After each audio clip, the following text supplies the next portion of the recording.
بسم اللہ الرحمن الرحیم نحمدہ ونصلی علی رسولہ الکریم اما بعد فاعوذ باللہ من الشیطان الرجیم بسم اللہ الرحمن الرحیم کل نفس ذائقۃ الموت صدق اللہ العظیم۔ شکریہ جناب اسپیکر، مجھے تمام ہمارے جو کولیگز ہیں پارلیمنٹیرینز، انہوں نے جن الفاظ کے ساتھ حضرت مولانا مفتی عبدالشکور صاحب کے لیے تعزیتی کلمات کا اپنے جذبات کا اظہار کیا، میں اپنی جماعت کی طرف سے جو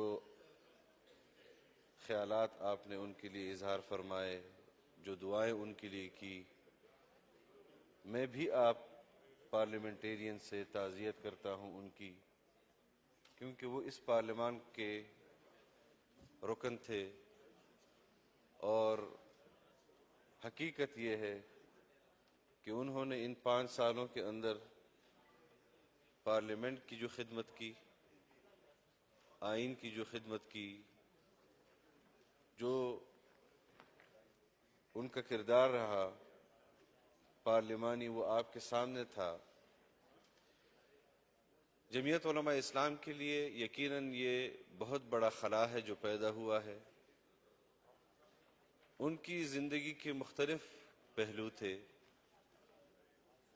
وہ سیاستدان بھی تھے، وہ قبائلی رہنما بھی تھے، وہ مدرس بھی تھے، وہ مفسر قرآن بھی تھے، وہ مفتی بھی تھے، اور اپنی زندگی کے آخری لمحے تک وہ ان تمام شعبوں میں عملاً کام کر رہے تھے۔ وہ پریکٹسنگ پولیٹیشن تھے، وہ پریکٹسنگ مفتی تھے، وہ پریکٹسنگ ٹیچر تھے، اور ان حالات میں بھی پارلیمانی سی ذمہ داریاں نبھاتے تھے۔ اپنی وزارت کے حوالے سے جو ان کا کردار تھا وہ بھی نبھا رہے تھے۔ سال کے اندر پورا سال جو درس نظامی کی کتابیں پڑھانا تھی وہ ان کو پڑھانے کے لیے مشکل ہو گئی تھی، تو پھر وہ تفسیر قرآن کی طرف کبھی چلے جاتے تھے۔ کوئی ایک کتاب ان کے درس و تدریس میں ہمیشہ شامل حال رہتی تھی۔ میں خود، میرے پاس شکریہ کے الفاظ نہیں ہیں کہ جب ان کے ساتھ یہ حادثہ پیش آیا، مجھ سے پہلے میرے بھائی وہاں پر موجود تھے ہاسپٹل میں، ہمارے جماعت کے کارکن موجود تھے ہاسپٹل میں، مسلم لیگ اور پیپلز پارٹی اور پارلیمنٹ کے اندر موجود جماعتوں کے نمائندے ہم سے پہلے وہاں پہنچے ہوئے تھے، اور یہ صرف ان کا وہ تعلق تھا جو ایک مسلمان کا دوسرے مسلمان کے لیے نبی کریم صلی اللہ علیہ وسلم نے ارشاد فرمایا ہے کہ وہ دیانت اور امانت اور اخلاص کی بنیاد پر ایک کلمہ گو انسان کو دیکھتے تھے۔ ان کے اس سیاسی سفر میں میں نے کبھی ان کے زبان سے یہ نہیں سنا کہ فلاں بندہ یہ کہتا ہے۔ انہوں نے ہمیشہ ایشوز پر بات کی، نظریاتی اور فکری لحاظ سے اپنے نقطہ نظر کو رکھا، افراد کو وہ مد نظر نہیں رکھتے تھے۔ یہی ان کا کردار رہا ہے۔ لیکن جو سب سے زبردست ان کی پاکستان کے لیے خدمت تھی، اسلام کے لیے خدمت تھی، وہ یہ تھی کہ ناموس رسالت صلی اللہ علیہ وسلم کے حوالے سے، ناموس صحابہ کے حوالے سے، رضوان اللہ تعالی اجمعین کے حوالے سے آئین کے حوالے سے، قانون کے حوالے سے جو کمٹمنٹ ان کی ہم نے دیکھی عملاً، اس میں بہت ساری چیزیں شامل ہیں جو ہم اگر بیان کریں تو شاید اس کا احاطہ ایک مختصر سی تقریر میں نہیں ہو سکتا. لیکن ایک بات میں اس پارلیمان کو اور اس قوم کو بتانا ضروری سمجھتا ہوں کہ مفتی صاحب نے 20 سال پاکستان کے اندر جو جنگ رہی جناب اسپیکر، یہاں نوجوانوں میں اشتعال بھی آیا، مذہب کے نام پر بھی اشتعال میں آئے، قوم پرستی کے نام پر بھی اشتعال میں آئے. لیکن حضرت مفتی صاحب کا کردار یہ تھا کہ وہ جس طرح خود آئین پاکستان کے ساتھ کمیٹڈ تھے، اس طرح انہوں نے اس فرض کو نبھاتے ہوئے قبائل میں جذباتی نوجوان کے کندھوں سے بندوق کو اتارا، اس کے لیے جدوجہد کرتے رہے، خود بھی اور اپنی جماعت کے تمام ذمہ داروں کو، کارکنوں کو مسلسل یہ تبلیغ کرتے رہے کہ ہمارے اکابر نے ہمارے لیے آئین کا جو راستہ چنا ہے، ہم نے اسی راستے کے ذریعے سے اپنے نظریات اور افکار کے لیے جدوجہد کرنی ہے، اور ہم نے اسی راستے سے اپنے نظریات اور افکار کو لاگو کرنا ہے. اور اس راستے میں جو تکلیفات ان کے اوپر پیش آئی اور جو تکلیفات ان کے رفقا کے اوپر پیش آئی، آپ نے خود دیکھا. پہلے ان کے اساتذہ کرام، ان کو شہید کیا گیا. جب حالات پاکستان کے اندر خراب تھے، ان کے اساتذہ کرام کو شہید کیا گیا.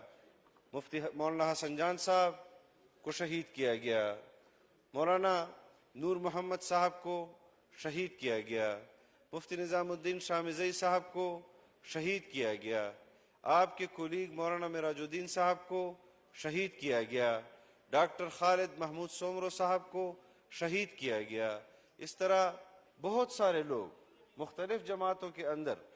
اور جناب اسپیکر، ان تمام ساتھیوں کے شہادتوں کے اور خون نے ہمیں طاقت دی اور ہمیں اس پر اور تقویت حاصل ہوئی کہ ہم جو جدوجہد کر رہے ہیں آئین کے لیے، پاکستان کے لیے اور اسلام کے لیے، یہ پاکستان کے دشمن کے نظر میں، اسلام کی دشمن کی نظر میں کھٹک رہی ہے.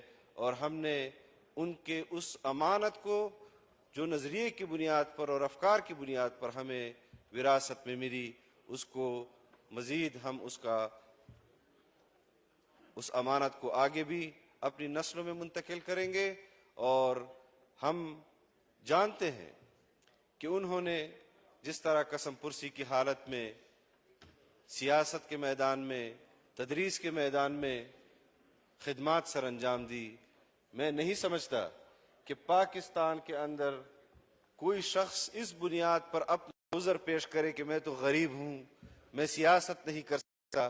تو مفتی عبدالشکور صاحب نے اس عذر کو اپنے عملی کردار سے آپ کے سامنے ثابت کیا کہ ہم سیاسی محاذ پر غربت کے باوجود بھی اپنے نظریات اور اپنے افکار کے لیے اپنا کردار ادا کر سکتے ہیں.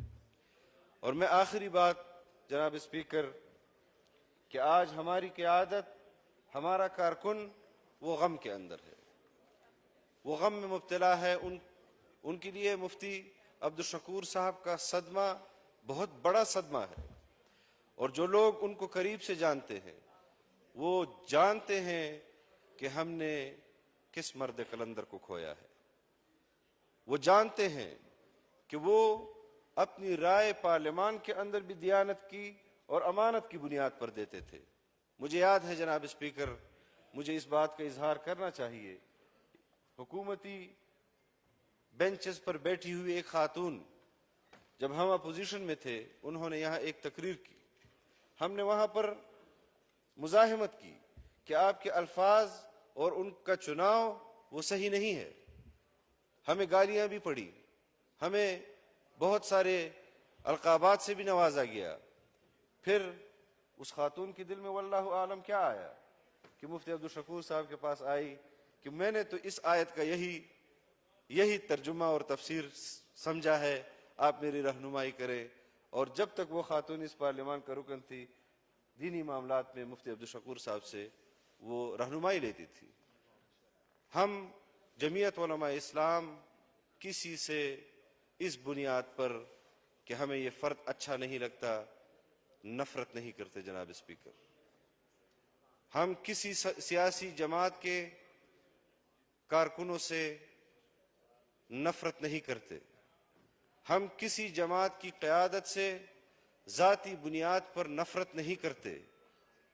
جناب اسپیکر, ہم شرعی سیاست کے حوالے سے اس کے حدود بھی جانتے ہیں, ہم اپنے افکار کے لیے جدوجہد بھی جانتے ہیں. ہم نے ہمارے اکابر نے ملک کے لیے اس آئین کا راستہ چنا ہے, اسی راستے سے ہم نے جدوجہد کرنی ہے, اپنے منزل تک اپنے آپ کو پہنچانا ہے. اور یقیناً مفتی عبدالشکور صاحب کی وفات سے خلا پیدا ہوا ہے, لیکن یہ سیاسی لوگ جانتے ہیں.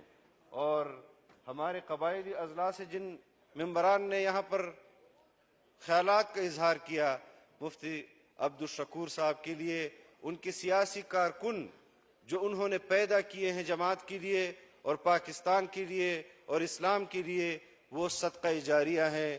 ان کے شاگرد ان کے لیے صدقہ جاریہ ہے, ان کی جماعت کے کارکن ان کے لیے صدقہ جاریہ ہے.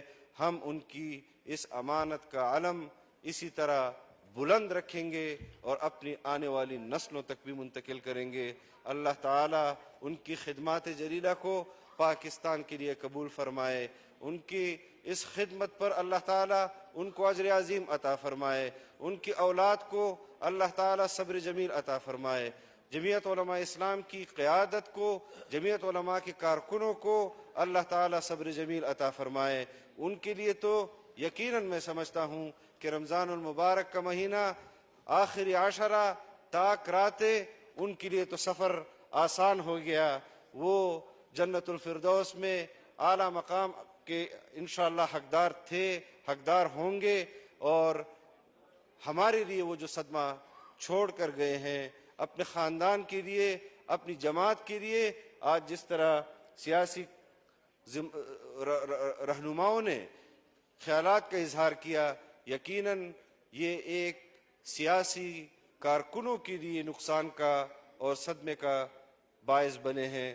اللہ تعالیٰ تمام پاکستانیوں کو, سیاسی یہاں پر جو زعماء ہیں اور ان کے خاندان اور ان کی جماعت کو اللہ تعالیٰ صبر جمیل عطا فرمائے, لواحقین کو صبر جمیل عطا فرمائے. اللہ تعالیٰ ہمیں مفتی عبدالشکور صاحب کا نعم البدل عطا فرمائے. ہماری قیادت کے لیے بھی آپ دعا کریں, اور اللہ تعالیٰ تمام مسلمانوں کی مغفرت فرمائے, اور اللہ تعالیٰ تمام مسلمانوں کو ایمان کی موت دے. وآخر دعوانا ان الحمدللہ رب العالمین.